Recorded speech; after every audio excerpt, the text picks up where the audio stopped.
তুমি কি জানো একজন মানুষ শুধুমাত্র হেঁটে হেঁটে বিশ্বের সবচেয়ে শক্তিশালী সাম্রাজ্যকে ভেঙে ফেলেছিলেন? কোনো বোমা নয়, কোনো বন্দুক নয়, কোনো সেনাবাহিনী নয়, শুধুমাত্র একটি লাঠি, একটি সাদা ধুতি আর অদম্য মনোবল।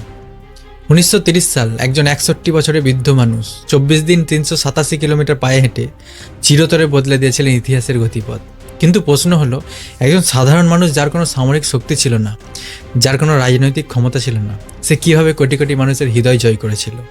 কিভাবে তিনি বিশ্বের সবচেয়ে শক্তিশালী ব্রিটিশ সাম্রাজ্যকে হারিয়ে দিয়েছিলেন? আজকের এই ভিডিওতে তুমি জানবে সেই গোপন শক্তির কথা, যা তোমার নিজের জীবনকেও সম্পূর্ণ বদলে দিতে পারে। ভিডিওটা শেষ পর্যন্ত দেখো, কারণ এই গল্প শুধু ইতিহাস নয়, এটি তোমার নিজের জীবনের জন্য একটি শক্তিশালী অস্ত্র। 7 জুন 1893 দক্ষিণ আফ্রিকার পিটার মারিজবার্গ রেল স্টেশনে একজন তরুণ ভারতীয় উকিল স্যুট টাই পরে ফার্স্ট ক্লাসের টিকিট হাতে বসে আছেন তার কামরায়। হঠাৎ একজন সাদা চামড়ার যাত্রী এসে বলল, তুই কালো, তোর এখানে বসার অধিকার নেই। মোহনদাস করমচাঁদ গান্ধী দেখালেন তার টিকিট, আমার কাছে ফার্স্ট ক্লাসের টিকিট আছে। কিন্তু কি হলো জানো? তাকে জোর করে থার্ড ক্লাসে যেতে বলা হলো। যখন তিনি প্রতিবাদ করলেন, তখন তাকে ধাক্কা দিয়ে ট্রেন থেকে ফেলে দেওয়া হলো। সেই রাতে ঠান্ডায় প্ল্যাটফর্মে একা বসেছিলেন গান্ধী। কোনো কম্বল নেই, কোনো উষ্ণতা নেই, শুধু অপমান, শুধু ব্যথা, শুধু অন্ধকার। কিন্তু জানো কি, সেই অন্ধকার রাতেই জন্ম নিয়েছিল এক আলোর যোদ্ধা। গান্ধী সেই রাতে নিজেকে প্রশ্ন করেছিলেন, আমি কি পালিয়ে যাব নাকি লড়ব? আমি যদি আর চুপ থাকি, তাহলে আগামীকাল আরও কোটি কোটি মানুষকে অপমান সহ্য করতে হবে। সেই রাতেই তিনি প্রতিজ্ঞা করেছিলেন, তিনি শুধু নিজের জন্য নয়, পৃথিবীর প্রতিটি অপমানিত মানুষের জন্য লড়বেন। কিন্তু কিভাবে? তার কোনো অস্ত্র ছিল না, কোনো সেনাবাহিনী ছিল না, ছিল শুধু একটি বিশ্বাস। সত্যর অহিংসাই হলো সবচেয়ে শক্তিশালী অস্ত্র, এবং এই বিশ্বাস দিয়েই তিনি দক্ষিণ আফ্রিকায় শুরু করলেন তার প্রথম সত্যাগ্রহ। 1915 সালে যখন গান্ধী ভারতে ফিরলেন, তখন দেশের অবস্থা ছিল ভয়াবহ। ব্রিটিশরা আমাদের সব কিছু কেড়ে নিয়েছিল, আমাদের স্বাধীনতা, আমাদের সম্পদ, এমনকি আমাদের আত্মসম্মান। কিন্তু সবচেয়ে ভয়ঙ্কর ছিল কি জানো? আমরা নিজেরাই বিশ্বাস করতে শুরু করেছিলাম যে আমরা দুর্বল, আমরা অযোগ্য, আমরা পরাধীন হওয়ার জন্যই জন্মেছি। গান্ধী এটা বুঝতে পেরেছিলেন। তিনি জানতেন আসল লড়াই শুধু ব্রিটিশদের বিরুদ্ধে নয়, আসল লড়াই হলো আমাদের নিজেদের মনের ভেতরের ভয়, হীনমন্যতা আর দাসত্বের মানসিকতার বিরুদ্ধে। 1917 সাল, বিহারের চম্পারণ নীল চাষিরা ব্রিটিশ জমিদার দ্বারা নির্যাতিত হচ্ছিল। তাদের জোর করে নীল চাষ করানো হচ্ছিল, যার জন্য তারা কোনো ন্যায্য মূল্য পাচ্ছিল না। একজন কৃষক গান্ধীর কাছে এসে বলল, বাবু, আমরা অসহায়, আপনি কি আমাদের সাহায্য করবেন? গান্ধী গেলেন চম্পারণে, কিন্তু সেখানে পৌঁছানোর সাথে সাথেই ব্রিটিশ সরকার তাকে গ্রেপ্তার করার হুমকি দিল।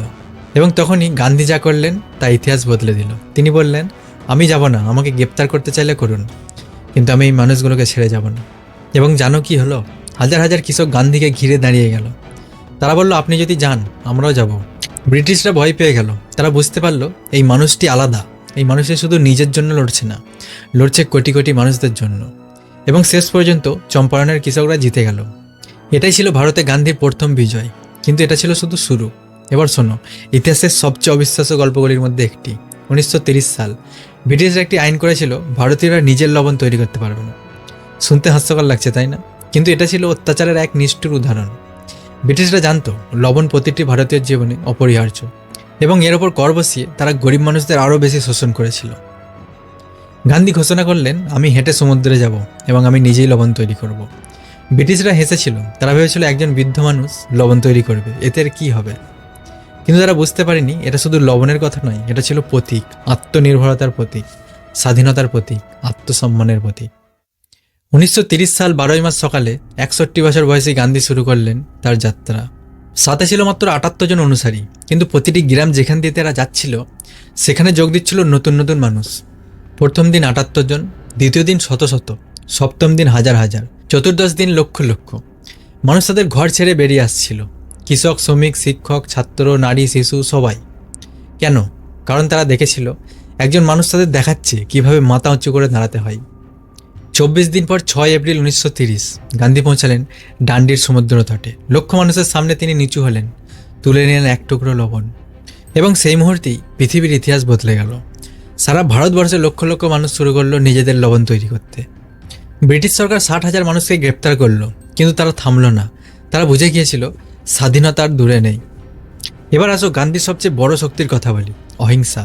তুমি হয়তো ভাবছো অহিংসা মানে দুর্বলতা, তাই না? না, একদম না। গান্ধী বলতেন অহিংসা হলো সবচেয়ে শক্তিশালী অস্ত্র যা মানব জাতি কখনো আবিষ্কার করেছে।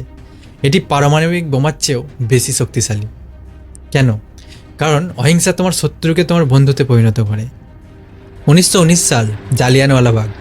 ব্রিটিশ জেনারেল ডায়ার নিরস্ত্র শান্তিপূর্ণ মানুষদের উপর গুলি চালালো। 10 মিনিটে প্রায় 1000 লোক মারা গেল। গোটা ভারত ক্রোধে ফুঁসে উঠল। মানুষ চাইছিল প্রতিশোধ, মানুষ চাইছিল সহিংসতা। কিন্তু গান্ধী কী করলেন? তিনি সবাইকে শান্ত করালেন। তিনি বললেন, যদি আমরা সহিংসার পথে যাই তাহলে আমরা তাদের মতো হয়ে যাব। আমাদের লড়াই ন্যায়ের জন্য, প্রতিশোধের জন্য নয়। এবং এই অহিংসার শক্তি একদিন ব্রিটিশদেরকে বাধ্য করলো ভারত ছেড়ে চলে যেতে। কারণ জানো কি, যখন তুমি কাউকে মারো সে আরও শক্তিশালী হয়ে তোমার বিরুদ্ধে দাঁড়ায়। কিন্তু যখন তুমি ভালোবাসা দিয়ে লড়ো তখন তার নিজের বিবেকটাকে পরাজিত করে। এই ছিল গান্ধীর মহাশক্তি। এবার তোমার কথা বলি। তুমি হয়তো ভাবছো এসব তো অতীতের কথা, আজকের যুগে এসব কাজে লাগবে কিভাবে? আমি তোমাকে বলছি, গান্ধীর শিক্ষা আজ আরও বেশি প্রাসঙ্গিক। আজকের পৃথিবীতে চারিদিকে হিংসা, ঘৃণা, বিভেদ। সোশ্যাল মিডিয়ার মানুষ একে অপরকে আক্রমণ করছে। রাজনীতিতে শুধু প্রতিশোধের খেলা, সমাজে শুধু নিজের স্বার্থ। কিন্তু তুমি কি জানো, এই অন্ধকারই তোমার আলো হওয়ার সুযোগ। গান্ধী বলেছিলেন, তুমি হও সেই পরিবর্তন যা তুমি পৃথিবীতে দেখতে চাও। এর মানে কি? এর মানে তুমি যদি চাও সমাজে শান্তি থাকুক তাহলে তুমি নিজে শান্ত হও। তুমি যদি চাও মানুষ সৎ হোক তাহলে তুমি নিজে সত্যবাদী হও। তুমি যদি চাও পৃথিবীতে ভালোবাসা বাড়ুক তাহলে তুমি নিজে ভালোবাসা ছড়িয়ে দাও। তোমার বন্ধু তোমার সাথে খারাপ ব্যবহার করেছে, প্রতিশোধ নাও না, ক্ষমা করো। দেখো কিভাবে তার মন বদলে যায়।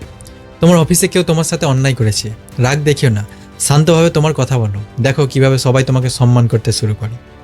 তুমি সমাজে অন্যায় দেখছো, চুপ করে থেকো না, কিন্তু সহিংসতার পথ বেছে নাও। সত্যাগ্রহ করো, দেখো কিভাবে অন্যায় নিজেই ভেঙে পড়ে। এই ছোট ছোট পদক্ষেপই একদিন বড় পরিবর্তন আনে। বন্ধু, আজ তুমি শুনলে একজন সাধারণ মানুষের অসাধারণ হয়ে ওঠার গল্প। গান্ধী ছিলেন অসাধারণ কেউ নন, তিনি ছিলেন আমাদের মতো সাধারণ মানুষ।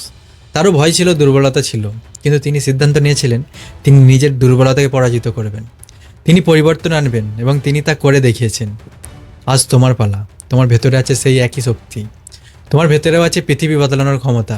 হয়তো তুমি কোটি মানুষের নেতা হবে না, কিন্তু তুমি হতে পারো তোমার পরিবারের, তোমার বন্ধুদের, তোমার সমাজের আলো। মনে রেখো গান্ধীজির এই কথাগুলো। দুর্বল কখনো ক্ষমা করে না, ক্ষমা করা হলো শক্তিশালী মানুষের বৈশিষ্ট্য। চোখের বদলে চোখ নিলে পুরো পৃথিবী অন্ধ হয়ে যাবে। তোমার বিশ্বাস হলো তোমার চিন্তা, তোমার চিন্তা হলো তোমার কথা, তোমার কথা হলো তোমার কাজ, তোমার কাজ হলো তোমার ভাগ্য। তাই আজই শপথ নাও, তুমি সত্যের পথে চলবে, তুমি অহিংসাকে তোমার শক্তি বানাবে, তুমি ভালোবাসা দিয়ে ঘৃণাকে জয় করবে, তুমি নিজে বদলে পৃথিবীকে বদলাবে। উঠে দাঁড়াও, তোমার ভেতরের গান্ধীকে জাগিয়ে চলো। কারণ মনে রেখো, একটি ছোট মোমবাতিও গভীর অন্ধকার দূর করতে পারে। তুমিও সেই মোমবাতি, তুমিও সেই আলো, তুমিও সেই পরিবর্তন। যদি তুমি বিশ্বাস করো যে এই পৃথিবীতে আরও ভালো কন্টেন্ট, আরও অনুপ্রেরণা, আরও সত্যের প্রয়োজন, তাহলে সাবস্ক্রাইব করে আমাকে সাপোর্ট করো। তোমার একটা ক্লিক আমাকে আরও 100টা এরকম মোটিভেশনাল ভিডিও বানাতে উৎসাহ দেবে। আবার দেখা হচ্ছে পরের ভিডিওতে। নিজেকে ছোট ভেবো না, তুমি অনেক বড় কিছুর জন্যই তৈরি হয়েছো। আমানুল্লাহ টক্স, সাইনিং অফ।